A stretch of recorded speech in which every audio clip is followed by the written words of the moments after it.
오늘 말씀은 디모데전서 1장 12절로부터 20절까지 말씀입니다. 우리 함께 읽겠습니다. 나를 능하게 하신 그리스도 예수 우리 주께 내가 감사함은 나를 충성되이 여겨 내게 직분을 맡기심이니 내가 전에는 회방자요 핍박자요 포행자였으나 도리어 긍휼을 입은 것은 내가 믿지 아니할 때에 알지 못하고 행하였음이라. 우리 주의 은혜가 그리스도 예수 안에 있는 믿음과 사랑과 함께 넘치도록 풍성하였도다. 미쁘다 모든 사람이 받을 만한 이 말이여.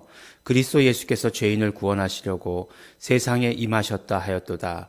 죄인 중에 내가 괴순이라.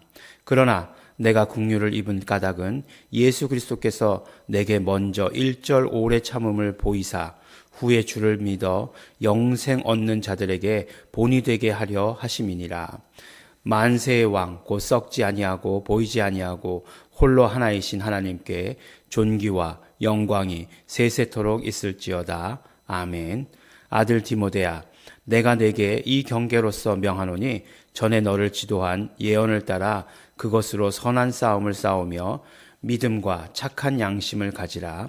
어떤 이들이 이 양심을 버렸고 그 믿음에 관하여는 파선하였느니라. 그 가운데 후메네오와 알렉산더가 있으니 내가 사단에게 내어준 것은 저희로 징계를 받아 회방하지 말게 하려 함이니라.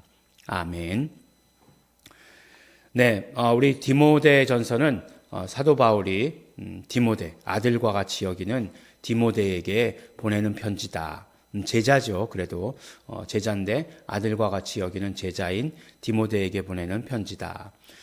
디모데로 하여금 자신의 그 사역직 가운데 가장 어떤 면으로 보면 중요하고 오래 사역했던 에베소라고 하는 곳에 사역을 맡기게 됩니다.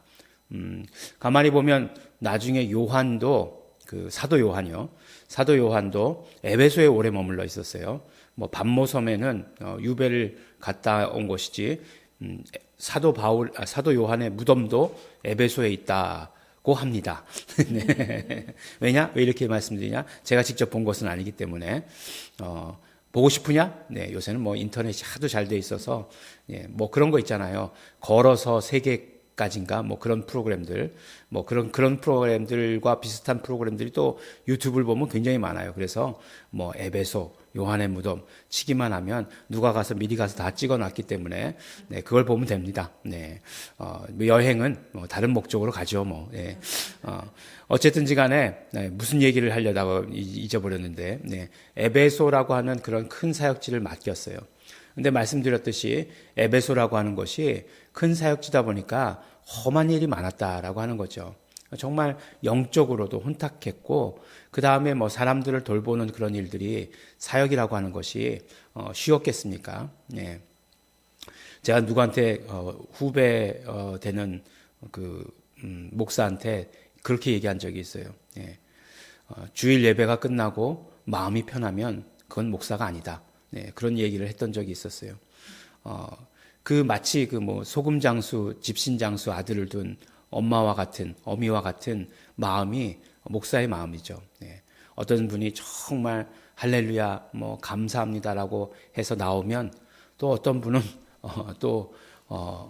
안 나왔어요. 예, 왜 안 나왔나 알아보면 어렵고 힘든 일이 있고 예, 이런 것들이 무한 반복되는 것이 교회 사역이죠. 조그만 교회도 그런데 이렇게 큰 사역을 할 때에 또 더군다나 뭐 우리 교회는 그런 일은 잘 없잖아요. 근데 막 영적으로 막 그냥 혼탁한 것들이 뭐 어느 집사님이 얘기하시는데 이게 맞대요. 뭐 이렇게 얘기하고 저기 저분이 얘기하시는데 그거는 잘못된 교리라는데요. 뭐 이렇게 얘기하고 그랬다라고 한다면 예, 정말 예, 쉽지 않죠. 근데 실제로 디모데가 사역하고 있는 에베소의 환경은 그런 환경이었다는 거예요. 거기에서 사역하고 있는 디모데에게 힘을 주고 있는 거죠. 예. 어떻게 힘을 주느냐? 오늘 말씀을 보니까 우리가 굉장히 잘 아는 말씀이에요. 그렇죠? 사도 바울이 이상하게 하여간 뭐 어디만 가면 자기 얘기를 하더라고요. 예. 자기 얘기를 하는데 어떤 얘기죠? 자기가 회심한 얘기를 하는 거예요. 내가 이런 사람이었는데 이런 사람이 되었다. 예. Before and after. 예, 그죠? 이거 어디에서 제일 잘 나오죠? 네. 그렇죠. 케이블 TV 방송할 때 상품 소개할 때 뭐 내가 다이어트 약을 먹기 전에는 이랬는데 먹고 나서 이렇게 됐다. 뭐 이렇게 하는데 제일 잘 나오는 그런 모습 아니겠습니까? 근데 실제로 스승의 간증은 힘이 있어요. 그리고 이것이 지어낸 얘기가 아니고 직접 경험한 이야기이기 때문에 디모데에게 분명히 용기를 줍니다. 제가 그런 거 사역 가운데 그런 거 많이 했어요. 레마 성서연구원 전도사 할 때 뭐 했냐면 영상 특강 같은 거 그런 거 많이 했습니다. 그러면 영상 특강이라는 걸 할 때 정말 이 영상 특강을 준비하면서 제일 중요한 건 뭐냐면 어떤 말씀을 듣는가가 제일 중요해요. 네, 그렇죠? 어떤 말씀, 그 수많은 말씀 가운데서 어떤 말씀을 다 들으면 물론 좋죠. 네. 우리 꼭 들어야 되는 뭐 창세기 말씀 다 듣고 뭐 히브리서 말씀 다 듣고 그럼 좋겠죠. 근데 그게 히브리서가 뭐 28개 뭐 이렇게 되다 보니까 뭐 다 못 듣는다는 거죠. 그러니까 그 중에서 이렇게 막 말씀을 이렇게 뽑아야 돼요. 네. 뭐 요한복음의 말씀 가운데서도 다 좋은데 뭐 어느 걸 뽑지 하는데 뭐 영상 특강은 하루고 뭐 하루 동안 그냥 다 승부 봐야 되는 거고 뭐 길어야 이틀 뭐 그러는 건데 이 또 어떻게 승부를 보지? 또 이건 또 랩 말씀하고는 또 차원이 차별해야 되고 뭐 이런 것들 이렇게 생각하다 보면 그 말씀 가운데 간증이 나오는 말씀이 있습니다. 치료받으신 간증이 나오는 말씀이 있어요. 많이 들어보신 분들은 그 히브리서 6번 뭐 이렇게 물어보실 분들도 계실 텐데 그래요. 그런 간증이 나오는 말씀들에 사람들이 굉장히 은혜 받아요. 그 말씀들은 한 1시간 40분 정도 돼요. 근데 1시간 40분을 들어도 간증을 들을 때 정말로 흐트러지지 아니하고 감정이 이입되고 나도 그래야 되겠다라고 하는 것들을 보게 됩니다. 말씀을 전하다가도 마찬가지예요. 뭐 어떤 뭐 다른 이야기들, 예화 뭐 이런 것들이 사실은 그냥 이야기 어떤 설교를 풀어나가는 데 있어서 도움을 줄지 몰라도 거기서 이렇게 막 확 감동되진 않아요. 그렇지만 내 이야기를 했을 때에는 그래도 굉장히 그것이 영향을 끼치는 것을 보게 됩니다. 사도 바울이 자기 이야기를 한 거죠. 사도 바울이 어떻게 회심했습니까? 우리가 사도행전을 보면서 사도 바울의 회심에 대해서 완벽하게 정의했지 않습니까? 그가 스스로 뭐라고 얘기했어요? 내가 나사렛 예수 그리스도의 이름을 대적하던 자에서 어떻게 회심하게 된 거죠? 이제는 예수 이름을 위하여 사는 자, 예수 이름을 위하여 죽음도 핍박도 두려워하지 않는 자, 이렇게 변화되지 않았습니까? 그 변화된 간증을 오늘 또 디모데에게 하고 있는 것이에요. 그런데 그 간증이 어떻다고요? 용기를 주죠. 힘을 주죠. 내가 심지어는 이렇다가도 정말 이렇게 변화되었다. 그 모든 변화의 중심은 우리 주 예수 그리스도의 은혜가 있는 것이다 라고 이렇게 얘기해요. 그러니까 얼마나 은혜가 되겠습니까? 우리가 막 이 얘기만 들어도 막 은혜 받고 막 눈물 날 것 같은 막 울컥할 것 같은 그런 생각이 드는데 이 스승의 정말 아비같이 여기는 그 스승의 편지를 받은 디모데가 얼마나 감동하고 힘을 얻었겠는가 하는 거예요. 그러면서 한 가지 더 부탁을 하죠. 그러나 내가 이것은 좀 심한 말이지만 꼭 하는데 너희에게서 그 공동체에게서 믿음에서 떠난 사람들에 대해서는 네가 철저하게 해야 된다라고 이렇게 얘기합니다. 그 사람들의 이름까지 얘기해요. 후메네오와 알렉산더라고 이렇게 얘기합니다. 근데 이 후메네오라는 사람이 조금 악했던 사람인 것 같아요. 그래서 보면 디모데 후서에서도 나옵니다. 후메네오와 또 누구라고 이름이 나오는데, 후메네오와 빌레도라고 하는 사람.